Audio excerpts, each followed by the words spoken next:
Good morning, good afternoon, good evening. It all depends when you watch and listen to the Black Woman Lifestyle channel and the TBWL Uncensored Lifestyle channel. Today, I decided to combine both my channels today on the special topic we are discussing. And you saw the thumbnail. So thank you for coming in and listening and watching. And I do recommend that you hit like, share, subscribe, and comment on both my channels, so I continue to grow and push up to the algorithms.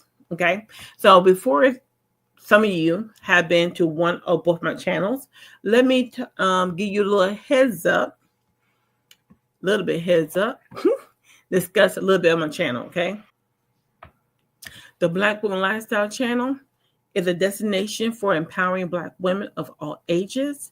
We build authentic spaces where we can celebrate chic, elegant lifestyles and fashion tips, wellness advice, financial insights, and luxury travels. Our goal is to uplift and inspire through engaging content. Also, I'm going to add into my Black Woman Lifestyle channel is the military aspect of this. I raised in the military lifestyle. My dad did 22 years in the military from K through 12th grade to 18, 19 years old to 18 to 20 years old. I stayed with my parents in the military installation.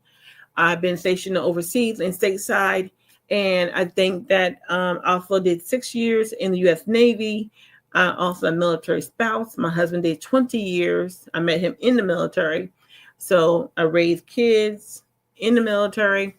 And I think it's add a little spice to it. I want, encourage other military people come in who are veterans, military who's active duty, and military spouses to also join in at my at the Black Woman Lifestyle channel.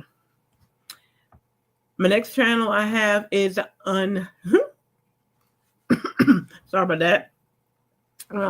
It's TBWL Uncensored, and this one, is unfiltered, engaging discussion of reality TV, relationships, and the hottest topics impacting Black women.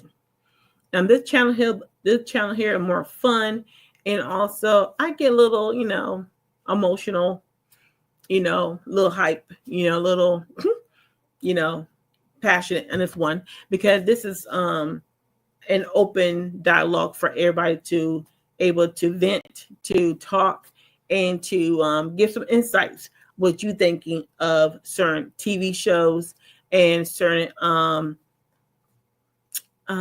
what's trending going on. Okay, I used to I do watch when it come back on again. It's Put the Ring on It, Love It Blind, and Ready to Love, which is now is on hot. They're taking a break now.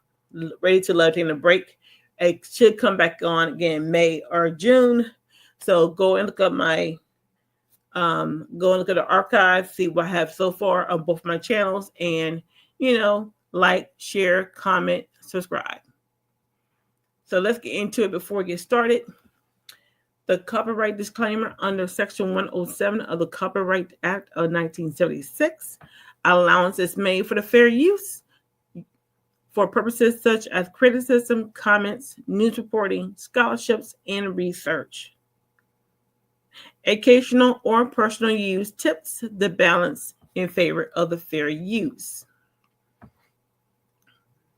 The reason why I put this, combine both my channels to subject matter, is the military benefits. Lately, I've been listening to different people. How people have probably misinterpreted what the benefits are. Like, for example, the military pay you get married, more money. If you have kids, the military pay more money for you have kids. Well, that is a misconception and misinterpretation of how the military benefits work. And yes, even your husband who's active in the military will tell you the same thing. They will actually mislead you how the military paid you in a sense. All right.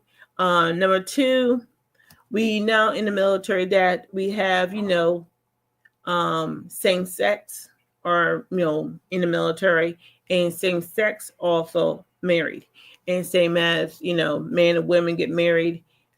We have women to do the military and their spouses are civilians. So hopefully I explained things clearly to you how the military benefits work, married and single and children. All right. What you're seeing right here is a summary I put down. You can screenshot this. I'm going to explain more in detail to maintain. So I'm going to keep this up so you can follow through. And yes, the benefits on the left-hand side, base pay, BAH, BAS, FSA, and COLA. Those words I'm going to explain more in detail. All right, let's go. Yes, the U.S. military does provide additional financial benefits for active duty service members who are married and or have children, but it is not a simple pay increase in base salary. Instead, these benefits come through allowance and entitlement. So here's how it works. Pay difference for married with children service members. All right. Number one, base pay. This is the same for everyone of the same rank and time in service, regardless of marital or family status. So you come in the military at E1, you all E1, and you all get paid the same. You come out of some people go to college, get a degree, and then they go into the military go in the officer program, and they come as I think enlisted. No, they come as 01. I'm guessing, but they come at the lowest, the officer level. They all get paid the same. Nothing changed. Now, number two, BAH, basic allowance for housing. This is where being married or having dependents make a difference. Being married with a spouse with no children, or being married with children, or being single, active duty, and have children. All right. Let me say it again. You are married to your spouse with no kids, 1. You're married with a spouse with children, 2. Or you're a single active duty member with a child. That's 3. All right. Now let's go. With dependents, you get a higher BAH. Without dependents, you get a lower BAH. What do that mean? All right. With dependents, you get a higher BAH. If you live on the military installation, you forfeit your BAH because you live in base housing. Now, base housing have changed since I left because they were transitioning. They were trying to do certain situations different, and I'm not going to talk about that. So I'm going to go back to the old days when you was on base housing. Base housing, you forfeit your BAH because you're in base housing. Only thing you pay in base housing was your cable bill, and that's it. All right. If you, with the depends get higher, if you are renting a house or you living in apartments, you would get a bigger BAH. Well, dependents, that means you don't no children, you are single, and that means that you can rent a house. Some bases will allow single active military, depends on your rank you are.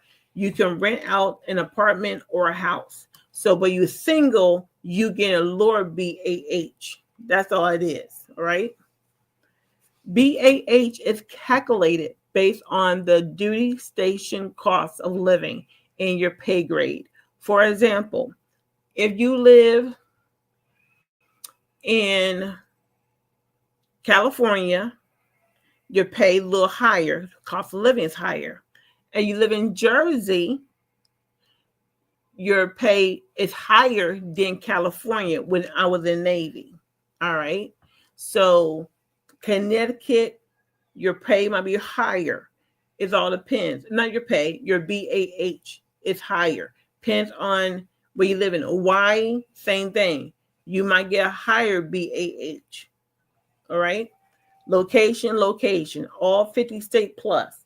For Puerto Rico, we have base there in Puerto Rico. Every base, it has its own BAH. 3, you have BAS, Basic Allowance for Substance. This meant to cover food costs.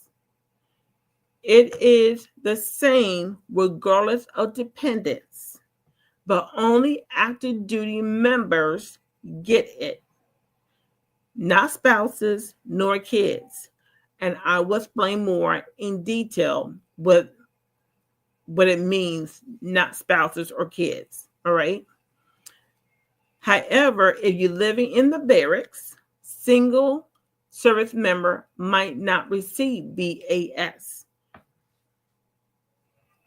What that means, the service member who live on the barracks, they go to the child hall.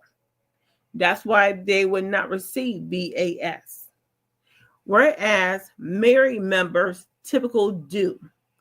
And the reason why married people will typically get BAS in the barracks because they are married.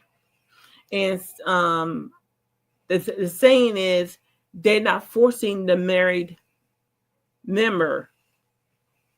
They're not forcing the active duty married member to eat at a child hall. They can eat at a child hall. They pay a fee. They pay something, or they can go out in town and eat. So they give them more leeway. Whereas single, you don't get leeway. Number 4, Family Separation Allowance, FSA. If you are separate from your dependents, like on a deployment, you may get an additional monthly payment. Estimate $250 a month as a recent years. So it varies where you go. For example, in the Air Force, there are some commands that there are some orders you receive from active duty military. You might have to go to a remote tour a year away from your family. And that's where the $250, maybe a little more, depends on where location you go to. You get additional money to your household bills, right? Additional money to your pay. Because now your spouse is here in America and you in another country. Or you and your spouse, again, you could be stationed overseas, your whole family stationed overseas, and some reason, depends on your rank, depends on what you do for the military, you might have to leave your spouse over there while you go to another country for a period of time for a special orders. Okay. Now here it says if you separate from your dependents, that do not mean divorce. That do not mean legal separation. That means you are going to another deployment. Okay. And sometimes in that time period, some spouses will, if they know that if you're going away for a year, are you coming back to the same base or are you going to another base? And sometimes the spouse might go pack the house up, put it in storage, and might go back home to her parents' house that year. That was common back in the day of when my dad and mom was in the military. When my dad was in the military, my parents didn't do that because my dad never did a remote tour the whole 22 years he was in the military. Number 5, dependent care assistance. Program like Child Development Center, CDC, child care, okay, on basis, offer discount child care and some service member may qualify for extra help. And what that really means, I used to get out of the military. I worked for 2 different companies, and then I did my own daycare on the base. And that means, I go take classes, I get certified, and I can get sure I'm certified so I can do daycare on base. And what that means here, you get discount daycare. People have multiple children. You have 2 kids. Same in civilian world. You want the first child pay full price. The second child get 10%, 20%, 30% off. Like that. That's all it is. Some service members may qualify for extra help. That means subsidy. So it depends on what your husband rank, what his base pay is. E1, E2s, E3s, they usually get the subsidy because, them daycare costs is expensive. Base daycare costs a little cheaper than going out in town. Daycare costs is still expensive. All right. Next one is COLA. And you watch the list, the shortcut list. I'm going to COLA. COLA is a cost of living allowance. Again, civilians understand what COLA means because that's the same thing, similar when you work in corporate America, when you work in the medical field, and you go different places, they have to adjust your COLA based off your job in the civilian world. But in the military, people are moving constantly in the military. Army, Air Force, Navy, Marines. It all depends on what you're moving to. COLA is a supplemental allowance to help offset higher costs of living in certain duty stations, especially overseas or in an expensive area within the United States. For example, the Navy. One girl I met, she said the same thing. Why do the Navy always put the next to a rich neighborhood? that's the what she was saying to me, but where she was staying at. The military always puts you somewhere in a nice neighborhood, and your kids going to that school, and the cost of living is different. For example, when I was in Jersey cost of living was higher than California living was. Don't ask me why. That's how it went down. Connecticut cost of living was considered higher than Jersey cost of living. So it all depends on where they feel the cost of living it is. Okay. So let's keep going. COLA amount varies based on due location, pay grade, number of dependents, and whether you're whether your dependents go with you at the location. The Navy is the only one I noticed that a lot of dependents do not go with their spouses. The women did not go with their husbands when they go to the commands. They wait till their husband get to the command, and then the husband gets settled in, and then they come. So that's how I saw some people did in the Navy. The Air Force, we all went. You see our spouse, we went. It all depends if your husband worked in different positions. There are very few times that the husband would go before the spouse, or sometimes the spouse is the one moving the family to next command. All right. It all depends. So let's go over this one more time. The shortcut. All right. Now, benefits. Let's go back over the terminologies one more time so that we can, hopefully it made sense to you.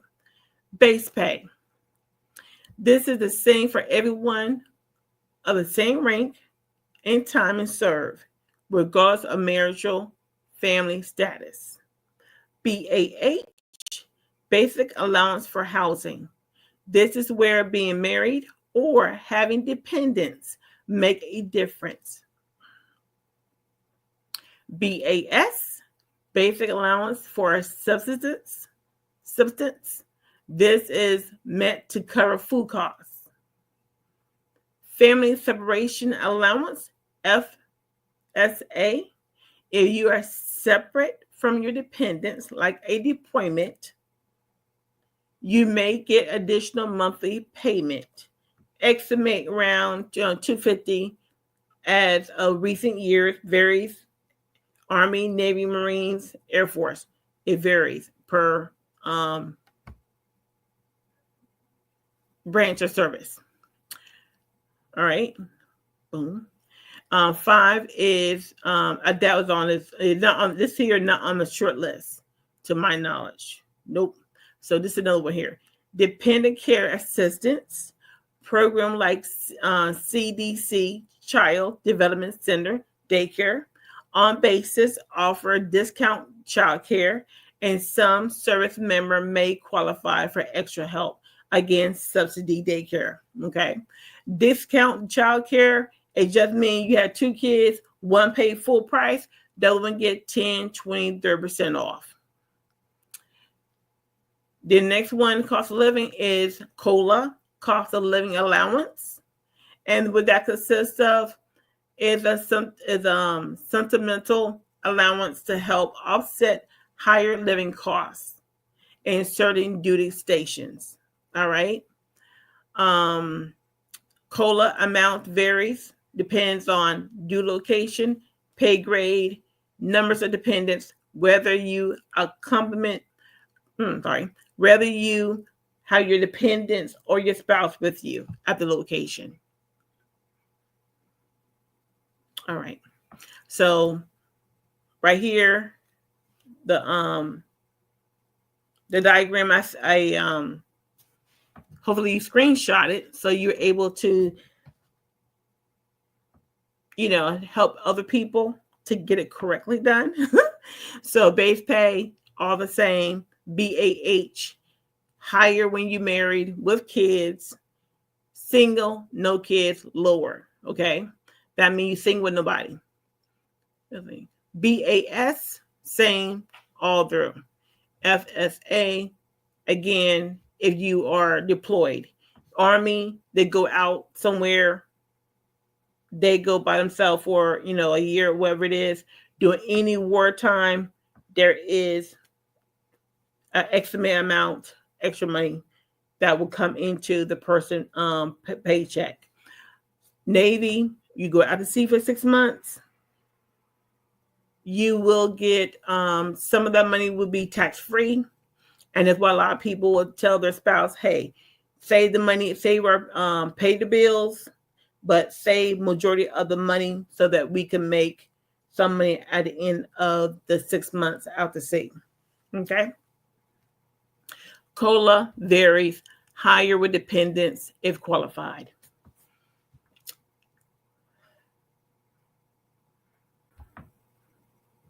If you have any questions, please write down in the comment section.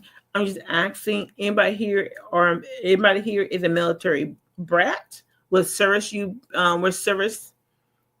dad or mom was in. List the locations that you were able to move with your family.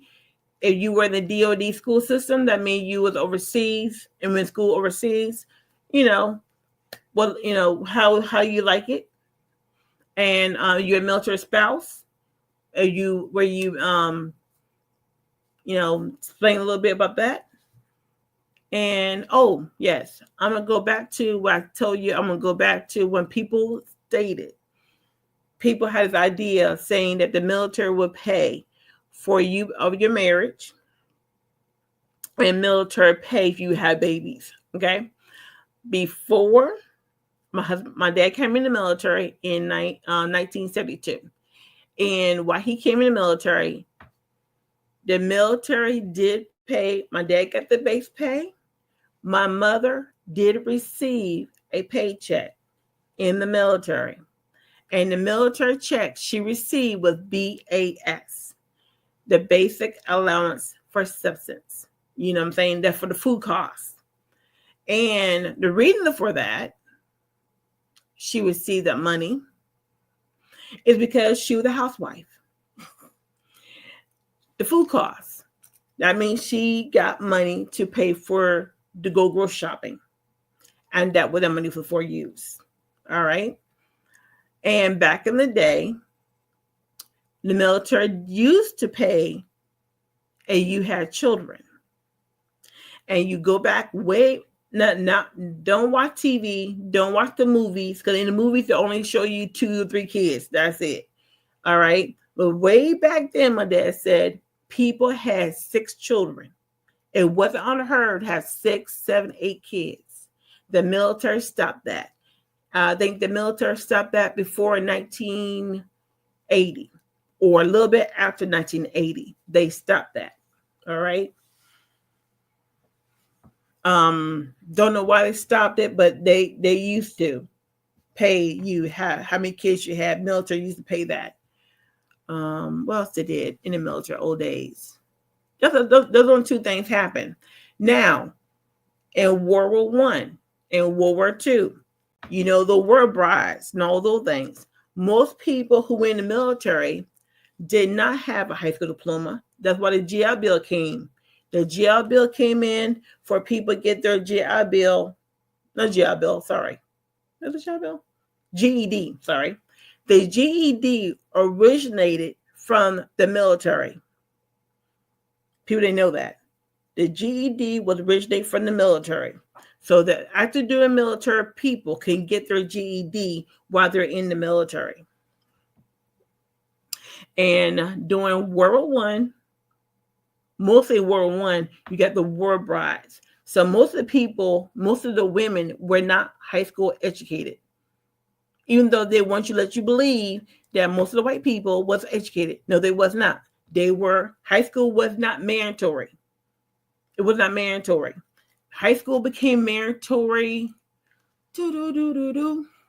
19 late 80s, early 90s when they put it in the military. They became mandatory. But before that, you only had high school education. You got married. Most people drop out of school at 14, 15, 16 years old. But you couldn't join the military until you was like no, you couldn't join the military, you was 21. And a lot of people didn't know that. You couldn't join the military until you were 21 years old, way back then. People didn't know that. But anyway, World War I, World War II people who got married, mostly Caucasian people, just be real, they got divorced somewhere in the 80s, late 70s and 80s, people got divorced, right? Well, the men remarried. And when the men remarried, their new wives, who usually the younger wives, they received the military benefits. The women who they divorced, who got married between, some people got married at 14, some people got married at 18 years old. So those women been together for how many years? And this woman, the wife, the first wife, did not receive anything. So they went to Congress in the 80s. They went to Congress to get their rights. And to be fair and honest, back in those days, those women did exactly what they supposed to have done. They got married, they raised a family, they went with their husbands. So Congress passed a bill. Let me get it straight here. Congress passed a bill. I'll make sure I get it straight what that bill was. Okay, when I told you in World War I, World War II, the wives who was there, and then they got divorced in the 70s, in 1970, in early 80s, got divorced. Their husband remarried to younger women. And those wives in World War I and World War II got married around 14 through 18 years old. And they did exactly what they supposed to have done. They was wild housewives. They, took care of their husbands in the military. They raised their families. And now, they had nothing because high school was not mandatory. A lot of those Caucasian people did not get a high school diploma. High school diploma was not mandatory until you plan to go off to college, which very few didn't do, and then I think a high school diploma was mandatory probably in the late, about probably 89 or 90. It was mandatory to go in the military. You must have a GED, right? And again, a little history fact: GED was created because of the U.S. military. So anyway, let me read a little bit here. Congress has not passed a specific bill solely focused on granting benefits to divorced military spouses from World War One and World War II in recent years. Okay, not recent; it hadn't been updated. However, there is existing laws and provisions that may apply more broadly to former military spouses, depending on the factor like length of marriage, overlap with military service, and court orders in the divorce decree.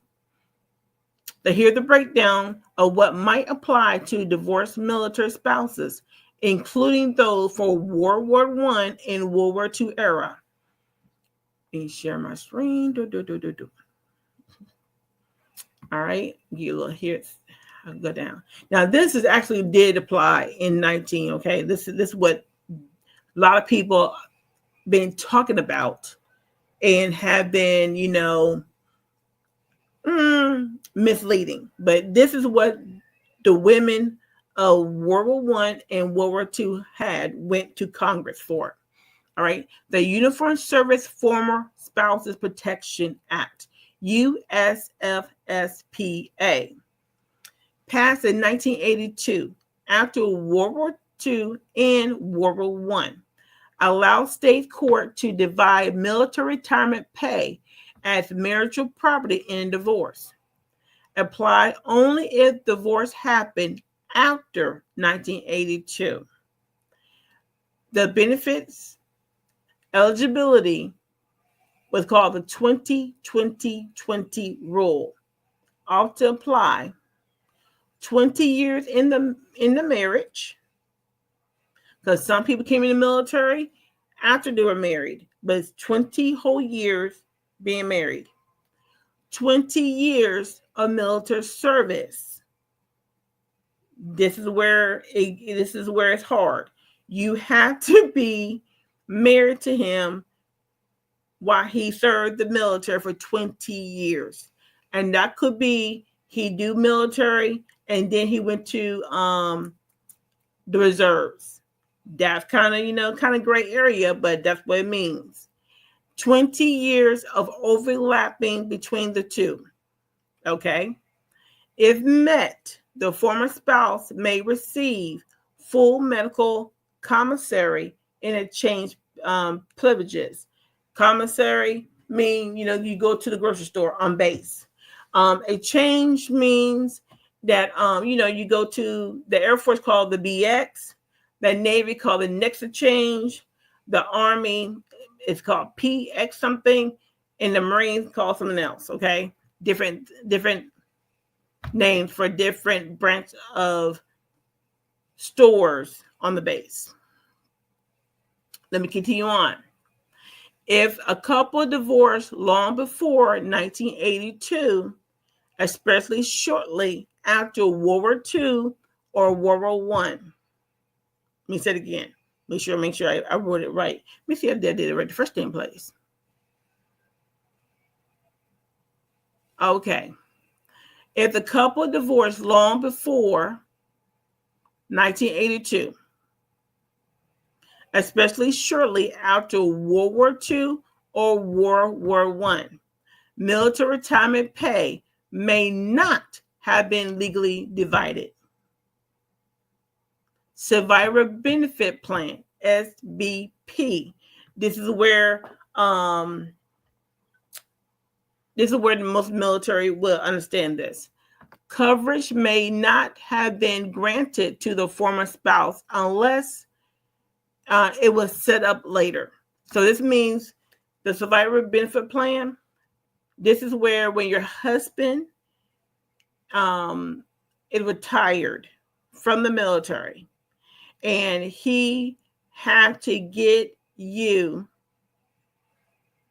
to sign that you want the SBP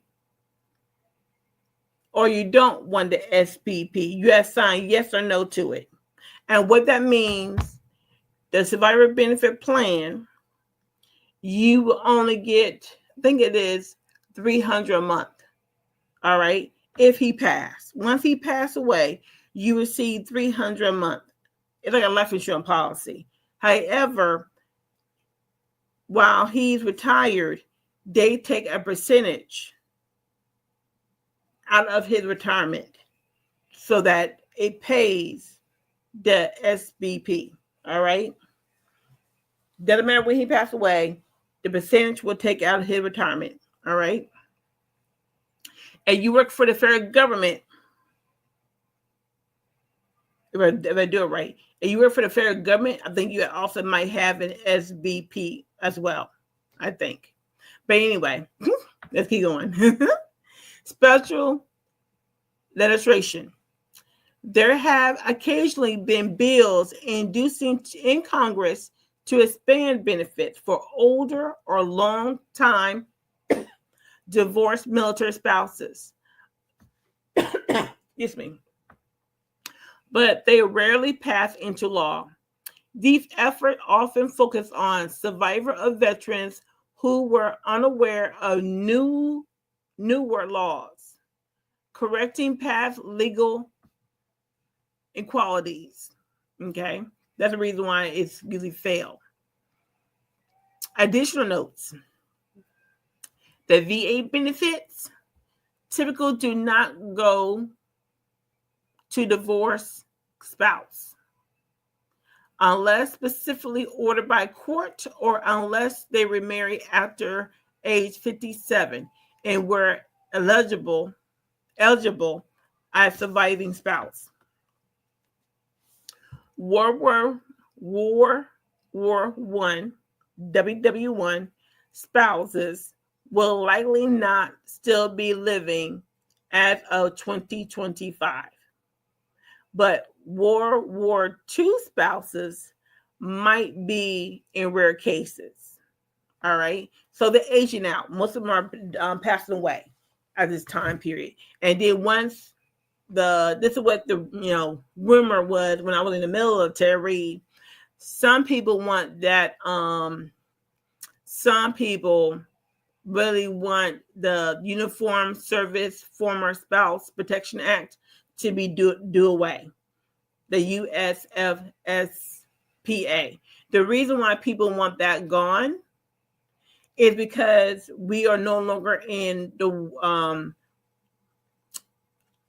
women have advanced a lot, and we are no longer in the traditional women turn 18 from 16, 17, 18 years old, get married, be a housewife, be a military housewife, have the children, and blah, blah, blah, blah. Women now, most of women have high school diplomas.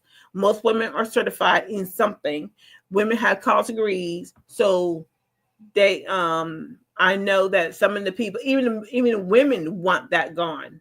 Because don't forget, there are military women who marry to military men who want to get, who want not to even divorce their husbands.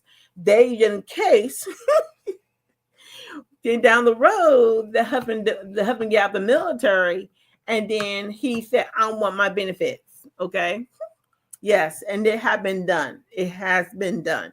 Number two, this is what I do know for a fact does happen. If you were in the middle, this will happen in the officer lane. The officers, if two officers, they get married and they stay in the military, and usually the man will convince the woman to get out of the military because to start a family. Military, not all military. The military tell you they're there for family, but they really don't want two military people to start a family. You know what I'm saying? So usually the woman who is the officer would get out of the military to start the family. And some women who are smart enough, they have a prenup. Especially officers, you both have college degrees, and you came in the military by yourself with a sea bag. You had your spouse with you. You met him while in the military, and that's your benefit as an officer or enlisted duty. So you do 20 years, you get your retirement. You know, you get a VA, you get the military retirement. Well, if you get out of the military, even if you did reserves, you're not going to get the full military retirement. And this person promised you to death do your part. And I know in Texas, my mom would tell me a lot of people get divorced. The man forgot he signed a prenup. In that prenup is in there 20 in the prenup. They put this in there. They put the USFSPA in their prenup. In the prenup, they had to pay.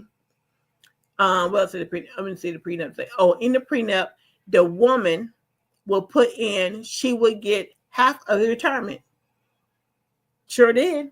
Air Force do it all day and time. But damn. Well, in all fairness, if both couples talked and the man wants you, usually the man, I'm sorry to tell you this, and you listen to me and you're man on my channel, it's true, the man, no matter what race he is, would tell his spouse, why don't you get out and we can start a family and blah, blah, blah, blah, blah. The woman is smart. She do a prenup or a postnup, and to make sure that if I get out and down the road, and usually when he about to retire, he want to get divorced, at least she got half his paycheck, half of his retirement. So I'm not saying to do it. All right. I'm saying what I know for a fact, what does happen. All right. So hopefully what I'm giving you, and you can go online and look this information up what I'm giving you. All right. This here is a blanket summary of what you will get if you're married and you have children. There's no extra. They don't encourage you to get married in the military. They don't encourage you to have children in the military. You are a responsible adult, and you need to make sure whoever you're married to, you got to agree to disagree. And not everybody can go the full length, the whole 20 years in the military. I met a man, story time. I met a man who came in the military at 18 years old. Him and his wife got married. 18. They had 2 kids. They had 2 kids. He just got done. Let me see. I think he was like 11 years. He did 11 years, and she couldn't take it no more. Navy. She couldn't take it no more. She went back home, and to get her head together with her kids, and then she told him, like, get out of the military. And he said no, because he already did the hump. And the hump in the Navy is you did over 10. Once you hit 10 years, you have a choice.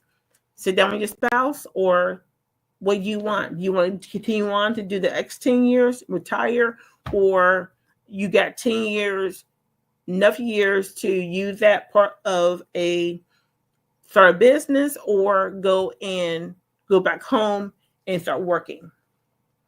Use your military use your military time, probably be a police officer, go into the prison system, wherever, or go for the federal government or state government. They may take a couple of years, add that to your job. Okay, so I'm hoping this will give you an idea of the military benefits that is more clear and more better to understand. So that's the reason why I did it. He goes, what can we learn from this? 1, do your due diligence and do your research. If you are a spouse and you're married to a military man, nothing wrong in doing your research. There's nothing wrong going to military legal, regard branch of service. Just ask basic questions. Don't act crazy. You ask basic questions. You have the right, because you are a team. If you married to a military man, you are a team. There's no ifs about it. You are a team. And some military spouses are working as well. So you need to sit down and look at long-term, where are your goals, long-term, or your retirement as well. Again, thank you for showing up, listening, and commenting along the way. So please like, share, subscribe, and comment. Again, if you're a military spouse, put down the state. I don't need what base you were located at, and not my business. You put down the state. You like it, you don't like it. Give me some topics I can use, and to get something more clear, and hopefully help you along the way to adjust. It's not easy. It's kind of it's adjustment to make, and I'm going to do some more content on the channel as well. Some fun content, nothing crazy. I want you to have a positive military experience while you are, marrying, or are you single and being in the military. Let me see. All right. Have a good time. Enjoy yourself. Please like, share, subscribe, and comment below. Bye-bye.